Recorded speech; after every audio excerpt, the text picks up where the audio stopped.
directive principles of state policy, DPSPs. So DPSPs deals with part 4 of the constitution. So part 4 of the constitution articles వచ్చేసి 36 to articles 36 to 51. So article 36 నుంచి 51 వరకు part 4 of the constitution is dealing with DPSPs. తెలుగులో అయితే ఆదేశిక సూత్రాలు. ఆదేశిక సూత్రాలు, yes. So ఆదేశిక సూత్రాలు అంటున్నాం కదా, ఎవరికి ఆదేశం ఇస్తున్నాయి అనేది ఇంపార్టెంట్. సో దిస్ ఈస్ ఇవి స్టేట్కి అంటే గవర్నమెంట్కి చెప్తున్నాయి. గవర్నమెంట్ చేయవలసిన పనులని చెప్తున్నదే డిపిఎస్పిస్ అనమాట, directive principles of state policy. So state ఏమేం చేయాలి ప్రజల వెల్ఫేర్ కోసం, వెల్నెస్ కోసం అనేది ఇక్కడ చెప్పడం జరుగుతుంది. So aimed at achieve the welfare state. So ఇవి ఎందుకంటే aimed to achieve welfare state. So welfare state అనేది అచీవ్ చేయడానికి aim to achieve welfare state fundamental DPSPs. So ఇప్పటి నుంచి డిపిఎస్పిస్ అంటే directive principles of state policies. So welfare state అంటే మంచి జనరంజక పాలన, అందరు ప్రజలకి అన్ని సౌకర్యాలు కల్పించడం అనే దాన్ని దృష్టిలో పెట్టుకొని ఈ ఆదేశిక సూత్రాలు అనేది స్టేట్కి ఇవ్వడం జరిగింది. స్టేట్ అంటే రాజ్యం, central government or state government. So స్టేట్కి చెప్పడం జరిగిందనమాట. So welfare state establishment. So ఎట్లా socially economical. So social justice ఉండాలి, economic justice, economic and political justice. So state economic, social and political justice కల్పించాలి. ఎవరికి? To all citizens. సో అందరు citizens అందరికీ state political, social and economic justice కల్పించాలి అని ఎవరు చెప్తున్నారు? డిపిఎస్పిస్. సో ఇది అడాప్టెడ్ ఫ్రమ్, సో ఎక్కడి నుంచి అడాప్ట్ చేసుకున్నామంటే Irish constitution. So Irish constitution. So Irish వాళ్ళు మళ్ళీ ఎక్కడి నుంచి అడాప్ట్ చేసుకున్నారంటే Irish adapted this from Spanish.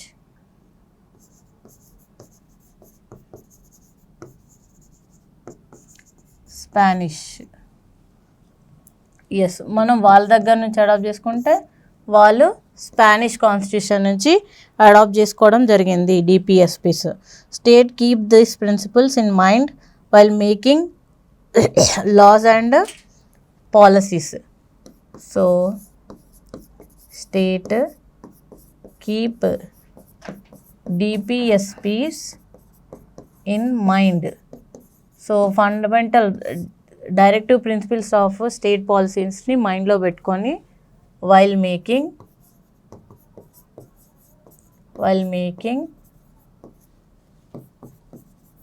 policies and laws. So laws, policies చేసేటప్పుడు వీటిని దృష్టిలో పెట్టుకొని చేయాలన్నమాట. ఎవరు? State. Yes. So these are non justiciable. They are not questioned in any court of law. Non justiciable. But whereas fundamental rights are justiciable, and those are negative sanctions, but these are positive sanctions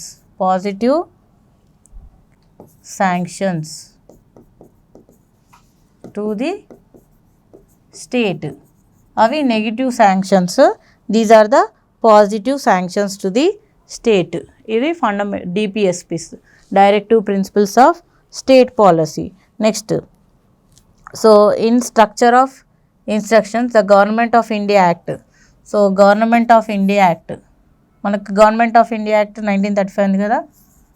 government of India act 1935. See, most of the provisions of Indian Constitution has taken from 1935 Act only. So, దీంట్లో ఏమంటారు అంటే structure of instructions.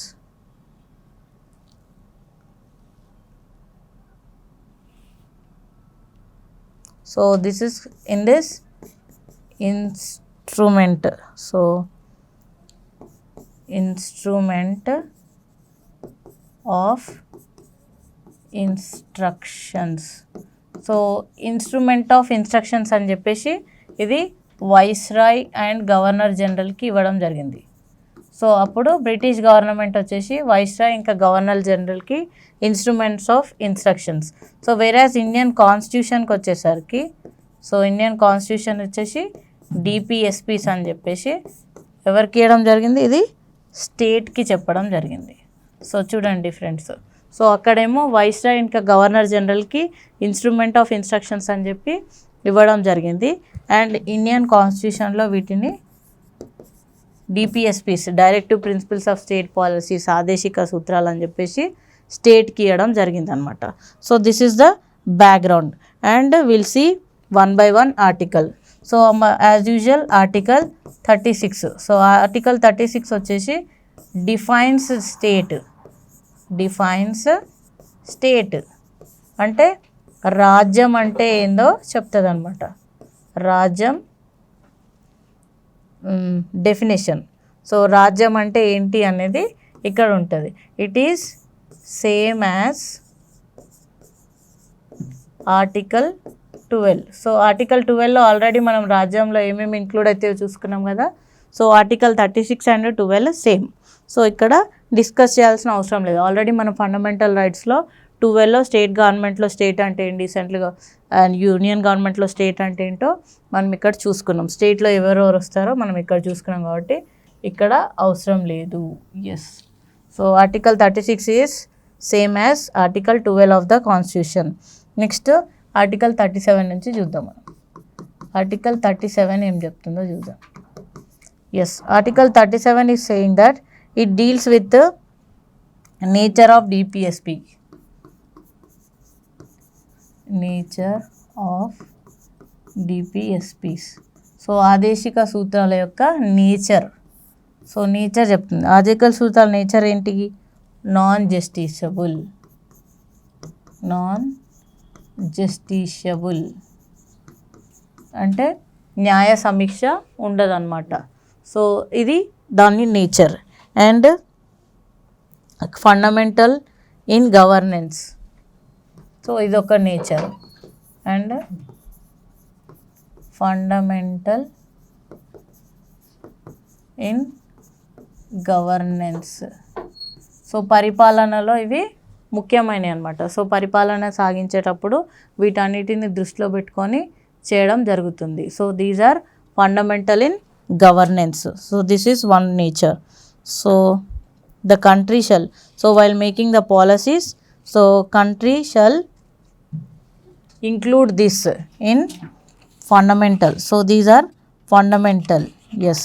So this is article 37. Next article 38. So article 38 1 38 2 ఉంది. So article 38 1 కదా ఏం చెప్తుందంటే social order, social order and social justice, సామాజిక న్యాయం. సామాజిక న్యాయం, social order, social justice. So political అన్నీ మొత్తం justice. So social, economic and political justice to citizens. So సిటిజన్స్కి ఆర్థిక, సామాజిక అండ్ రాజకీయ న్యాయం అనేది జరిగేటట్టు చూడాలి. ఎవరు చూడాలి అంటే రాజ్యం ఇది ఎంతసేపు ఆదేశిక సూత్రాలు, ఆదేశం మాత్రమే ఇస్తుంది, కంపల్సరీ అని చెప్పదు. మీరు ఇలా చేస్తే బాగుంటుంది, వెల్ఫేర్ స్టేట్ అచీవ్ అవుతుంది, అందరు ప్రజలు సంతోషంగా ఉంటారు అని చెప్పేసి ఆదేశాలు మాత్రమే ఇస్తుంది. ఎస్ అంతే. సో ఇది 38(1). నెక్స్ట్ 38లో 2 కూడా ఉందన్నమాట. సో 38(2) ఏం చెప్తుందో చూద్దాం. 38(2) ఈస్ యాడెడ్. సో ముందు నుంచి లేదు, ఇది added by 44th constitutional amendment act 1978. So దీని ద్వారా యాడ్ చేయడం జరిగింది. ఇదేం చెప్తుందంటే strive to reduce income inequalities, to reduce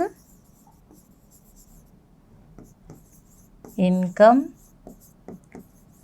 inequalities. So ఇన్కమ్కి సంబంధించిన ఇన్ఈక్వాలిటీస్ని తగ్గించడానికి స్టేట్ ట్రై చేయాలి. అంటే వాళ్ళు ఉన్నవాళ్ళు లేని వాళ్ళు ఇవన్నీ ఉంటాయి కదా. సో లేని వాళ్ళని కూడా ఉన్న వాళ్ళతో సమానంగా తీసుకెళ్ళడానికి ట్రై చేయాలన్నమాట. సో ఇన్కమ్ ఇన్ఈక్వాలిటీస్, సో వాళ్ళ ఇన్కమ్ ఇన్ఈక్వాలిటీస్ని తగ్గించడానికి ఇచ్చేయాలి. ఇంకా take steps to eliminate inequalities in opportunities,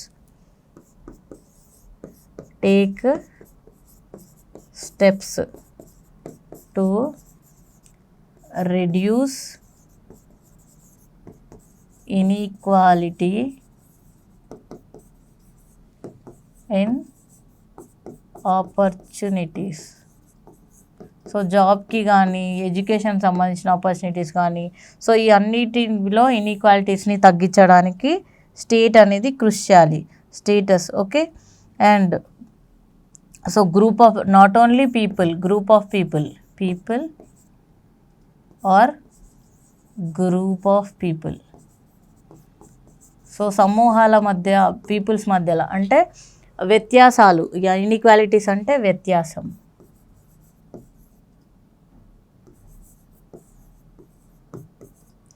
వ్యత్యాసాలని తగ్గించడానికి, డిక్రీజ్ చేయడానికి కృషి చేయాలన్నమాట స్టేట్. సో ఇన్కమ్ ఇన్ఈక్వాలిటీస్ కానీ, ఆపర్చునిటీలో ఇన్ఈక్వాలిటీస్ కానీ, గ్రూప్ ఆఫ్ పీపుల్ మధ్య కానీ, లేకపోతే ఇండివిజువల్స్ మధ్య ఉన్న ఇన్ఈక్వాలిటీస్ ఏవైతే ఉంటాయో, ఇన్కమ్కి సంబంధించి కానీ, ఆపర్చునిటీకి సంబంధించి కానీ, స్టేటస్కి సంబంధించి కానీ. సో ఈ గొప్ప భేదం అని, నువ్వు స్టేటస్, నీది హై స్టేటస్, నీది నువ్వు మిడిల్ ఇన్కమ్ స్టేటస్, ఇట్లాంటివన్నిటిని రెడ్యూస్ చేయడానికి స్టేట్ అనేది కృషి చేయాలి. Okay. And different regions and engage in different occupations, different regions. So different regions and different occupations. So వేరే వేరే ప్రాంతాలకు సంబంధించి వేరే వేరే దాంట్లో వృత్తులలో ఉంటారు కదా. సో వాళ్ళ మధ్యలో కూడా ఇన్ఈక్వాలిటీస్. ఒకరేమో పెద్ద హై లెవెల్ బిజినెస్ చేస్తుంటారు, ఒకరేమో నార్మల్ వాళ్ళ ట్రెడిషనల్ బిజినెసెస్ చేసుకుంటారు కదా. సో వీళ్ళందరి మధ్యలో ఇన్ఈక్వాలిటీస్ని వ్యత్యాసం అనేది తగ్గించడానికి ఎవరు కృషి చేయాలి? స్టేట్ అని చెప్పి, రాజ్యం కృషి చేయాలని చెప్పేసి మనకి 38(2) చెప్తుంది. నెక్స్ట్ ఆర్టికల్ 39 ఏం చెప్తుందో చూస్తాం. Yes, article 39 of the constitution is dealing with. So article 39లో కూడా ప్రావిజన్ ఏ, ప్రావిజన్ బి ఉన్నాయి అన్నమాట. Yes, we have provision A. So provision ఏం చెప్తుందో చూద్దాం. It deals with provide adequate means of livelihood, provide adequate means of livelihood to men and women.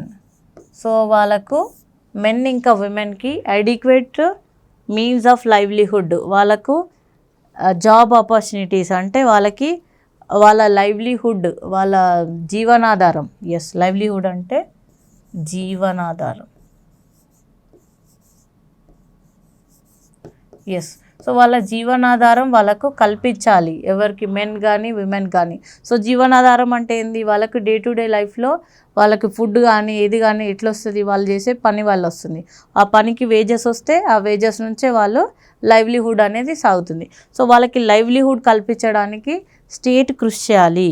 So వాళ్ళకి పని కల్పించాలి. సో దానివల్ల వాళ్ళకి ఇన్కమ్ వస్తే వాళ్ళు వాళ్ళ ఇన్కమ్తో బ్రతుకుతారనమాట. సో ఆర్టికల్ 39B ఏం చెప్తుంది చూసాం. So article 39B is telling that strive to secure all citizens ownership and control of material resources.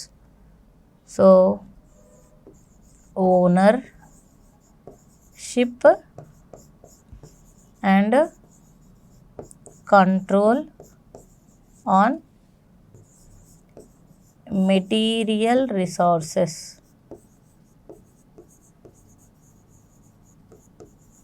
So ownership and control on material resources to all citizens. So అందరు సిటిజన్స్కి material resources మీద ownership ఇంకా కంట్రోల్ని కల్పించాలి. అంటే అందరికీ land ఉండాలి. So ఇక్కడ ఏం వస్తుందంటే abolition of zamindari jagirdari, abolition of zamindars jagirdars. So అంటే అందరికీ భూమి ఉండాలి, అందరికీ ఫుడ్ సెక్యూరిటీ ఉండాలి. Yes. So commodities, so common hood in the society. So common distribution of material resources. So material resources అంటే ల్యాండ్ కానీ, సో ప్రతిదీ వాటర్ కానీ ప్రతిదీ కామన్గా అందరికీ పంచుకునేది. సో ఈ జమీందారీ జాగీర్దారీ ఉంటే ఏమవుతుంది, ఒక్కరి దగ్గరనే అక్యుములేట్ అయి ఉంటుంది ల్యాండ్ మొత్తం. సో మిగతా పేదవాళ్ళందరూ ఏం చేసుకుంటారు, వాళ్ళ లైవ్లీహుడ్ ఎట్లా, సో దాని అందరినీ రెడ్యూస్ చేయాలి. కాబట్టి ప్రతి ఒక్కరికి ఓనర్షిప్ ఉండాలి, కంట్రోల్ ఉండాలి మెటీరియల్ రిసోర్స్ మీద. ల్యాండ్, లేబర్, క్యాపిటల్ ఉంటాయి కదా, సో వీటన్నిటి మీద అందరికీ యాక్సెస్ ఉండాలి, కంట్రోల్ ఉండాలని చెప్పేసి ఆర్టికల్ 39B చెప్తుంది. ఎస్. నెక్స్ట్ ఆర్టికల్ 39C కూడా ఉంది. ఎస్. 39C ఏం చెప్తుందో చూద్దాం. So article 39C of the constitution is dealing with. So ఇవన్నీ చెప్తూ వెళ్తుంటుంది, మనం జస్ట్ గుర్తుపెట్టుకోవాలి అంతే. సో స్టేట్ చేయాల్సిన పనులు, స్టేట్ వెల్ఫేర్ కోసం, వెల్ఫేర్ స్టేట్ని అచీవ్ చేయడానికి ఏ ఏ పనులు చేయాలని చెప్పేసి చెప్తూ వెళ్తుందన్నమాట. ఎస్. సో దేంట్లో ఏం చెప్పారు అనేది ఇంపార్టెంట్. 39Cలో prevent concentration of wealth. So prevent concentration of wealth in few people,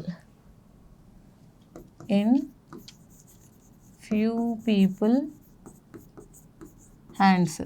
చూడండి, అసలు నిజంగా చెప్పాలంటే గవర్నమెంట్స్ ఆదేశిక సూత్రాలు అన్నీ పాటిస్తూ లాస్ని చేస్తే అసలు ఏ గొడవలు ఉండవు, అన్నీ వెల్ఫేర్ స్టేట్ అయిపోతుంది. చూడండి ఎంత మంచి మాట అయిపోయిందంటే prevent concentration of wealth in few people hands. కొంతమందే, సో కొంతమంది దగ్గరనే మొత్తం మనీ అంతా అక్యుములేట్ అయి ఉంటుందన్నమాట. సో చూడండి, ఇండియాలో కోటీశ్వర్లు ఉన్నారు, ఫోర్బ్స్ జాబితాలో కూడా వెళ్ళే వాళ్ళు ఉన్నారు. At the rate same time పేదరికంలో ఉన్న వాళ్ళు కూడా ఉన్నారు. సో ఈ ఇన్ఈక్వాలిటీస్ని తగ్గిస్తేనే ఇది అనేది ఉంటుంది. సో స్టేట్ ఈ కాన్సెప్ట్, సో ఒక్కరి దగ్గరనే వెల్త్ అంతా ఇది చేసేదానికి రెడ్యూస్ చేయాలి. సో దీనికి ఎగ్జాంపుల్ ఏంటంటే tax slabs. So tax slabs ఉంటాయి కదా, అంటే ఇన్కమ్ని బట్టి ట్యాక్స్ వసూలు చేస్తారు కదా. సో అట్లా పర్సనల్ ట్యాక్స్ వేసేటప్పుడు వాళ్ళకి వచ్చే జీతాన్ని బట్టి వాళ్ళ మీద ట్యాక్స్ వేస్తారు కదా. సో అంటే హై వెల్త్ అంటే వాళ్ళకి ఎక్కువ ఇన్కమ్ వస్తుంటే ఎక్కువ స్లాబ్, తక్కువ ఇన్కమ్ వస్తుంటే తక్కువ స్లాబ్. సో అట్లా కొన్ని చూసుకొని ఇన్ఈక్వాలిటీస్ని అనేది తగ్గించాలన్నమాట. నెక్స్ట్ ఆర్టికల్ 39D ఏం చెప్తుంది చూద్దాం. సో ఒకరి చేతిలోనే సంపద అంతా ఇది కాకుండా చూసుకోవాలి, సో అందరికీ డిస్ట్రిబ్యూషన్ అనేది ఉండాలి అని చెప్పి చెప్తుంది. నెక్స్ట్ 39D ఏం చెప్తుంటే equal pay to equal wages. So equal pay to equal work. So పనికి సమానమైన వేతనం for both men and women. So ఆడవాళ్ళకి తక్కువ, మగవాళ్ళకి ఎక్కువ అని కాకుండా సో అందరు ఒకే రకమైన వర్క్ చేస్తారు కాబట్టి equal pay to equal work అని చెప్పేసి 39D చెప్తుంది. నెక్స్ట్ 39E కూడా ఉంది. సో 39E ఏం చెప్తుందంటే improve facilities work. So improve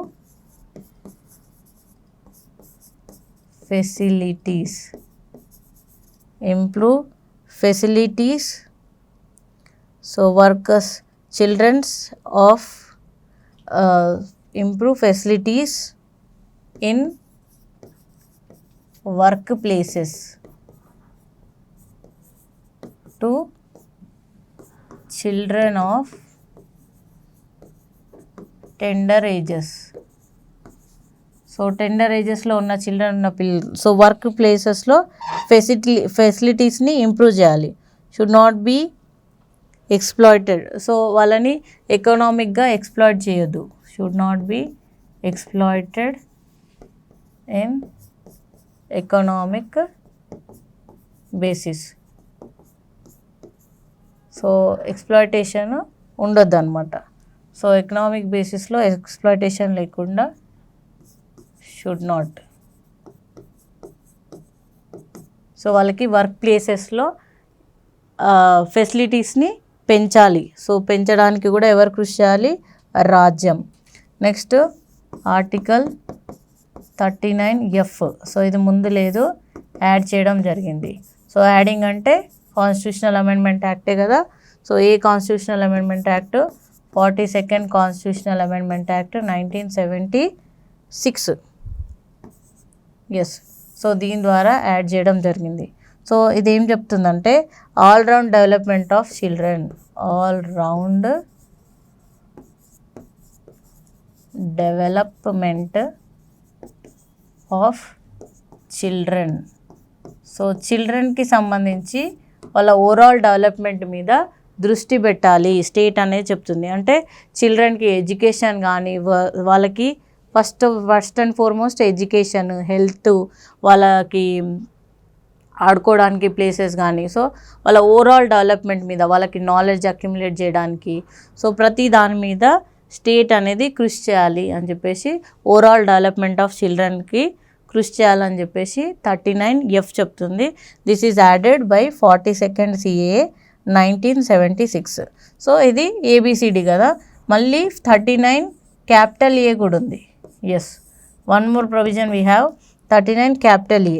so this is also added by same 42nd constitutional amendment act 1976 ద్వారానే యాడ్ చేయడం జరిగింది 39A ఆల్సో. సో ఇదేం చెప్తుందంటే equal justice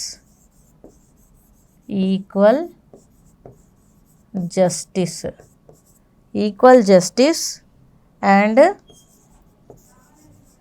free legal aid. So equal justice and free legal aid. So equal justice and free legal aid to the poor. చాలా important ఇది. Article 39 capital A చాలా important. Equal justice and free legal aid, సమన్యాయం.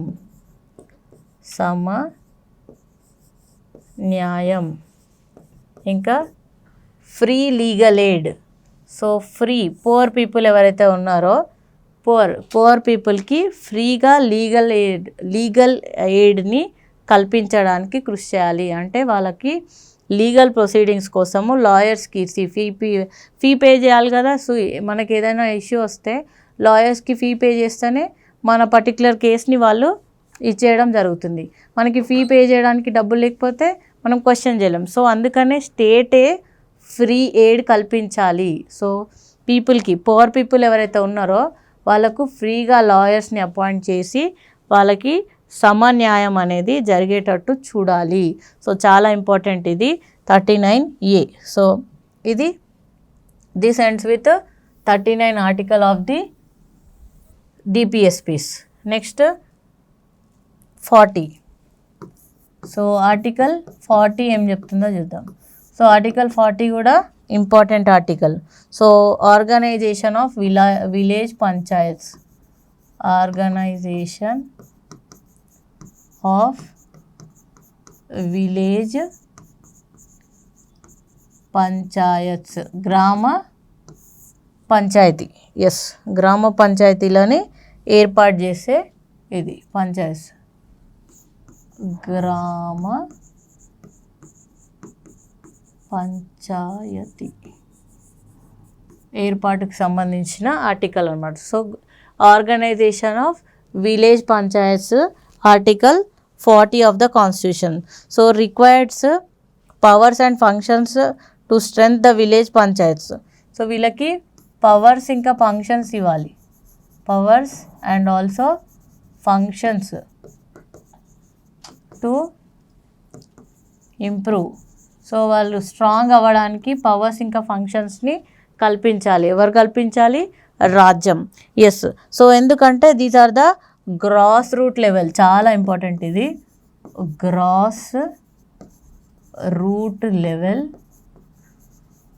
So grass root level democratic institutions, democratic institutions. So grass root level democratic institutions ఏవి అంటే గ్రామ పంచాయతీలు. So అక్కడి నుంచే డెమోక్రసీ, ప్రజాస్వామ్యం అనేది స్టార్ట్ అవుతుంది.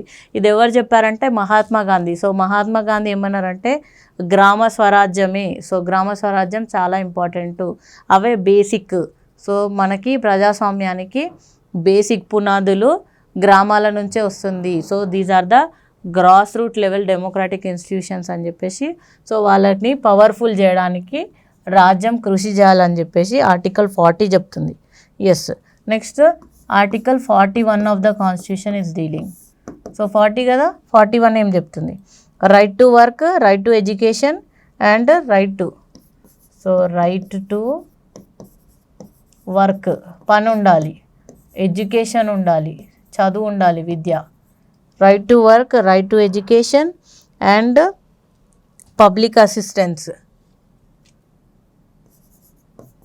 Right to public assistance.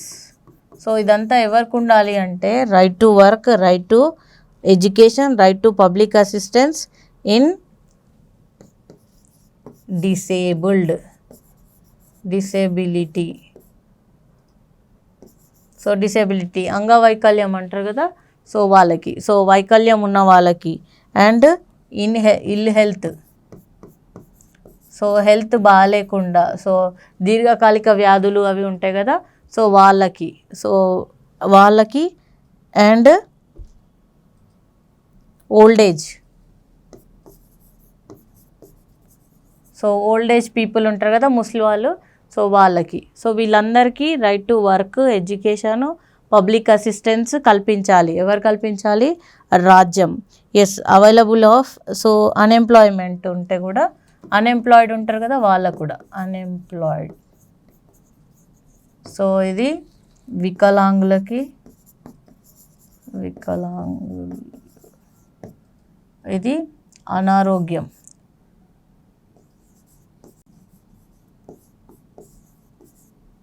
అనారోగ్యం ఉన్న వాళ్ళకి ఓల్డ్ ఏజ్,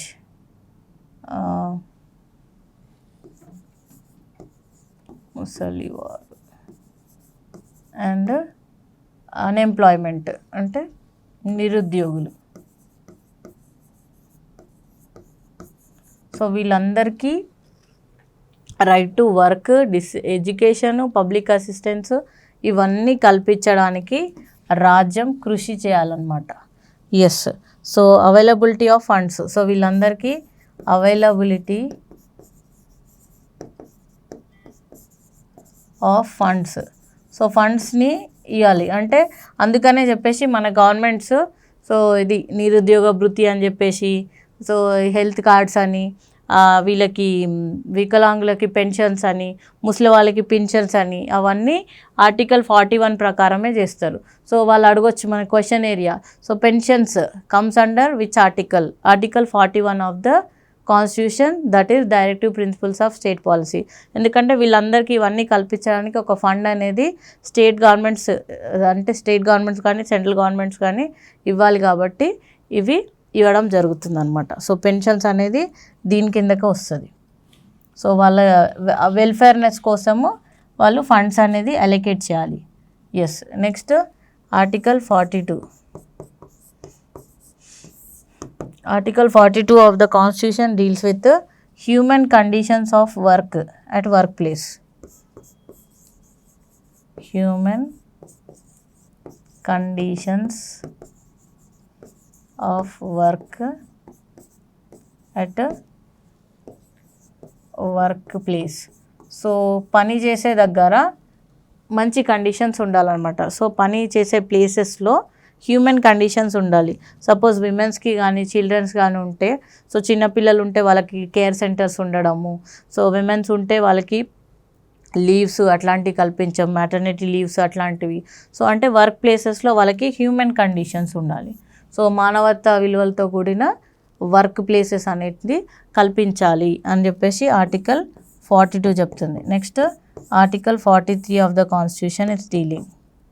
సో ఆర్టికల్ 43 ఏం చెప్తుందంటే provide living wages to all workers. Provide living wages to all workers. So living wages అంటే ఏంటి? వాళ్ళు బ్రతకడానికి కావాల్సినంత. ఎస్, అంటే that is agriculture, industrial and all workers. So ఇది అగ్రికల్చర్,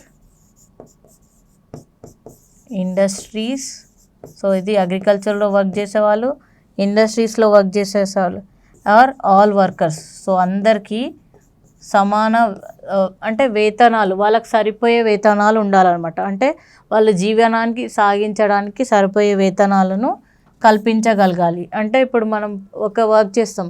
సో వర్క్ చేసినప్పుడు సపోజ్ అంటే మనకి ఎకానమీలో చూసుకుంటే ఒక పర్సన్కి, అంటే ఒక ఫ్యామిలీకి ఒక పర్సన్ ఇంత ఎర్న్ చేస్తే, సపోజ్ 100 రూపీస్ ఎర్న్ చేస్తే ఒక రోజుకి వాళ్ళకి సరిపోతుంది. అంటే రోజుకి 100 రూపాయలు అనే జీతం అనేది సరిపోతుంది అని చెప్పేసి 100 rupees wages.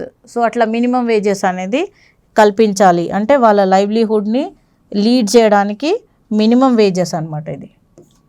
So minimum wages అనేది ఉండాలి.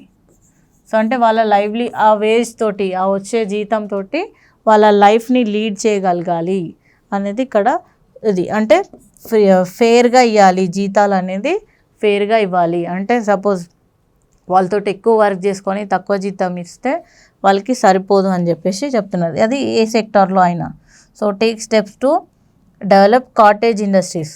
ఇంకా steps to develop cottage industries. So కుటీర పరిశ్రమలు అంటారు కదా, సో వాటిని డెవలప్ చేయడానికి కృషి చేయాలి. సో కుటీర పరిశ్రమలు, ఇంకా కోఆపరేటివ్ సొసైటీస్,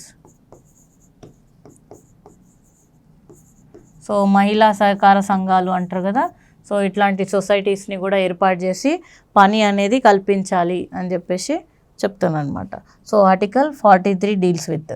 నెక్స్ట్ 43లో 43A కూడా ఉంది. So what 43A is dealing will see.